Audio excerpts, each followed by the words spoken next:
My name is Herman Williams. I'm a retired Master Chief Petty Officer of the United States Navy. I'm a father of 4 children and 6 grandchildren. Alcoholism runs in my family. I come from an alcoholic mother and father.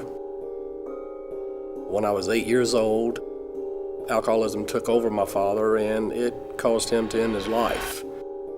So I left at age 21, joined the United States Navy. I started drinking more and more. When I got up every day, all I wanted to do was drink. Got so bad, my family one Friday afternoon said, we've had enough. We've really had enough. They took all my personal belongings and me and threw them out in the yard on a Friday afternoon in the pouring down rain and said, don't come back. Don't come back till you get help. My name's Austin Bethay. I'm 21. I have my brother, a son. I had a great home. I lived with a great family. I was really insecure about myself. In the 8th grade, I started going downhill, was binging on alcohol a lot, which ended up being a cocaine binge and an ecstasy binge, which then led to using amphetamines and Adderall and ADHD medicine. I started stealing from my family and hurting them. The first time I got arrested was in 10th grade for a larceny charge. My name is William Touchstone, and I'm 57 years old, and I'm a father of 3. I'm a proud grandfather, and I've been in my addiction since 1968. I left my family for 17 years, and I ended up in the streets of Miami, Florida. And the last 2 years of my life, I lived under a bridge. Literally eating out of dumpsters and begging for money on the streets. My name's Amanda. I'm 24. I'm a daughter, I'm a mother, and I'm a sister.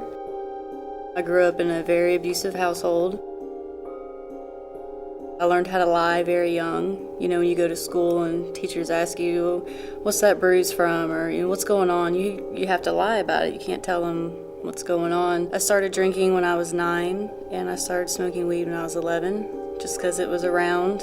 By the time I was 13, I had already used pretty much any kind of drug you can think of. I ended up getting pregnant when I was 18.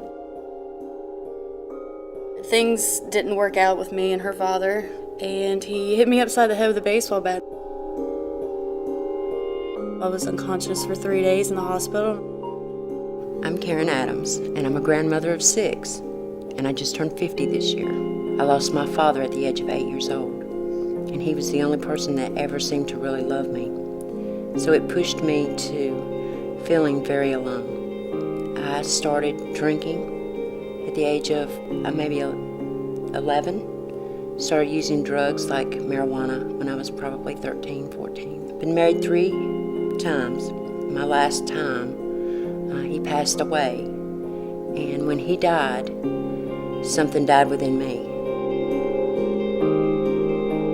I had no other way to deal with that grief but to use, and lost everything, and I ended up on the streets, from a 2-story home to living under a bridge in a box.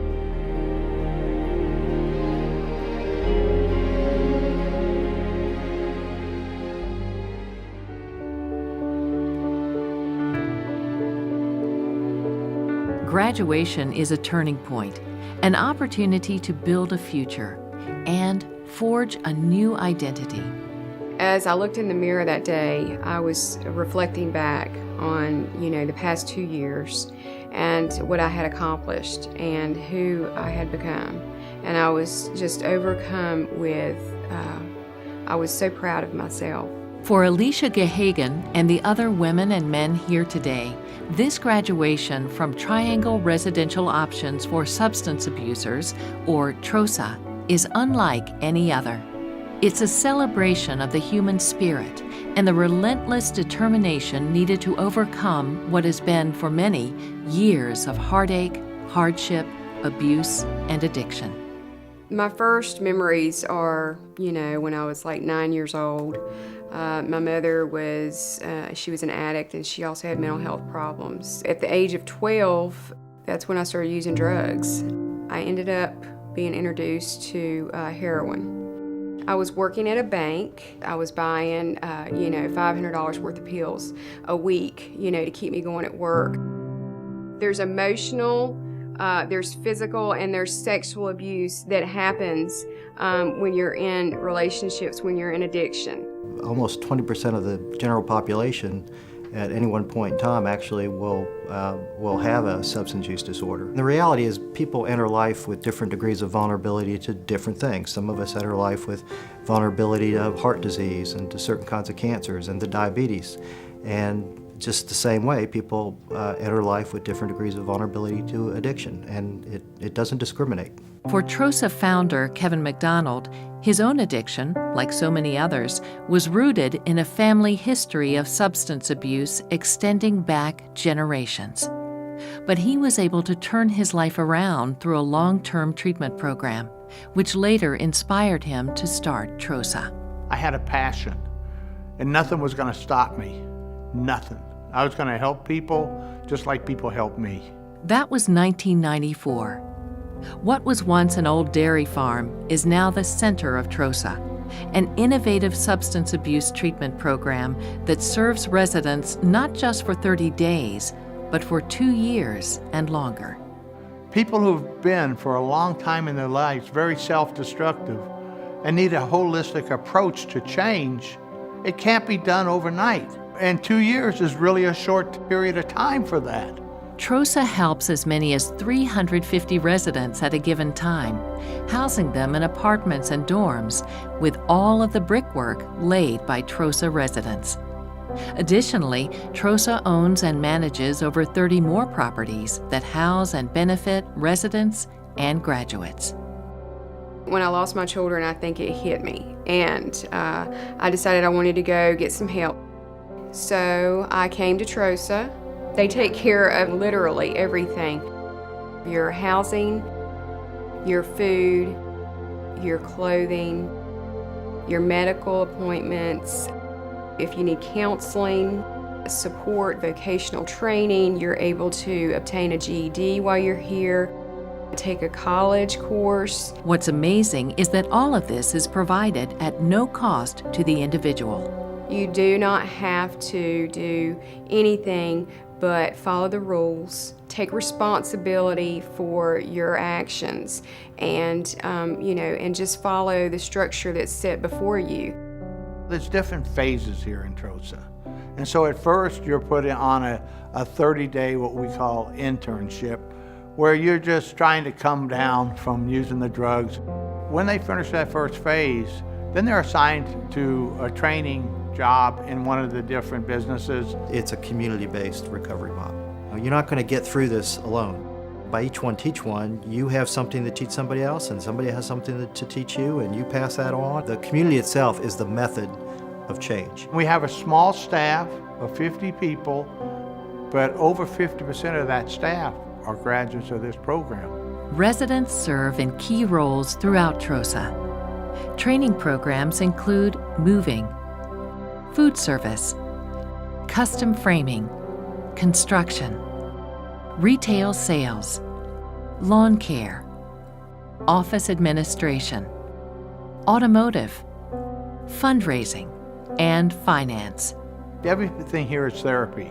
You have to teach people a work ethic, because you can deal with substance abuse, you can deal with mental illness, you can deal with physical problems here, but if you don't have a work ethic, you're going to fall on your butt again, and you have to learn to earn your way. Just as TROSA is earning its way too. TROSA businesses, which train residents, are producing earned income that supports more than half of the organization's expenses, while the other half must come from the generosity of donors. We have a frame shop where we do picture framing and we sell used furniture. We have yard care division that basically, cuts lawns and does contracts for corporations. We do a big yard sale as a fundraiser. It's huge, 4 times a year, 14, 15 tractor trailer loads of items to sell. TROSA Moving and Lawn Care have been named the best in the Triangle, top honors earned by residents. How does that happen? it's because the will of these individuals to be part of something and to believe in themselves and other people here. There's a pride that happens. I am the assistant to the president. He has 2 assistants, and I'm one of them. It builds your self-esteem. It helps you to feel so good about yourself that, you want to give it to other people. As the 2-year mark nears in the program, TROSA prepares residents for life outside of this safe haven. At 21 months, they get a job in the community, and we support that as far as transportation and everything that they need, and they start saving some money at that point. Then they graduate in 2 years. Now, you think we'd be finished with them 2 years? No. There has to be aftercare. It's a lifelong program because it provides an ongoing support system for people beyond the time that they're here. Graduates of TROSA who remain drug-free are eligible to receive low-cost sober housing, support groups to sustain their recovery, and transportation to work, sometimes even their own car if donations are available. 100% of TROSA graduates find full-time employment after graduation. These are folks who become tax-paying, contributing members of society. I really believe the people who succeed here at TROSA are truly heroic. It takes a tremendous amount of courage, strength, commitment, all the qualities that we wish we all had in spades, but the truth is very few of us do. They live to a heroic degree in what they're able to accomplish. We now have an opportunity today to, I think, celebrate lives that are now back onto a path of being extraordinary. If I hadn't come here, I know for a fact I would be dead. There's no doubt about it. The fact that my children are proud of me now, it makes me want to get up every day. It pushes me. I'm definitely breaking a chain. If you're committed to seeing a successful outcome, this is the program you want to invest in. TROSA is providing, daily opportunity for people to have a fuller sense of themselves and making a difference in the world. And, it doesn't get much better than that. I learned that if you believe enough and you're passionate enough and you care enough about people, that you can help change people and you can create something that really is meaningful in life. TROSA has positively affected the lives of thousands of men and women, transforming families and communities for the better. I completed the program in 2009, and 1 year later I was hired on as a staff member. I still have plenty of dreams. The biggest thing I dream is that my grandchildren can grow up and see a strong, proud man. That's my grandpa. He's retired out of service.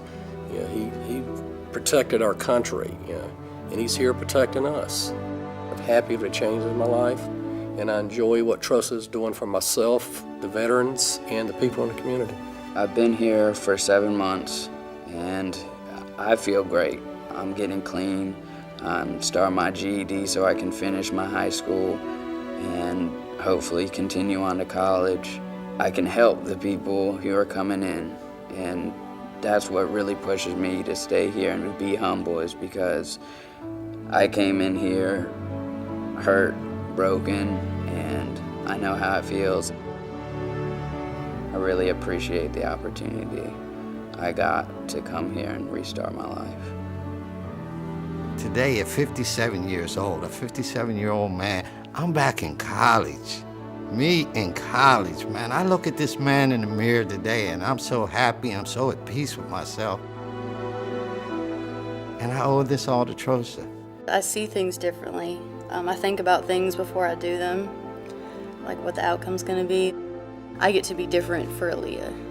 She's just my little angel. She just doesn't see any wrong in anything that I've done, and that's amazing. So, I'm sorry.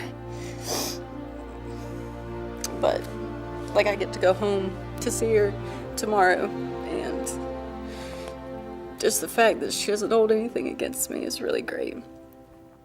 And I'm really blessed. When I got here, I couldn't even look up. And now I can look up and smile and know that I have opportunities and options that are endless. TROSA didn't save my life, but it allowed me the opportunity to save my life, because you've got to want it. If you don't want it, it's not going to happen for you. But life can come from underneath a bridge in a box to where I am now.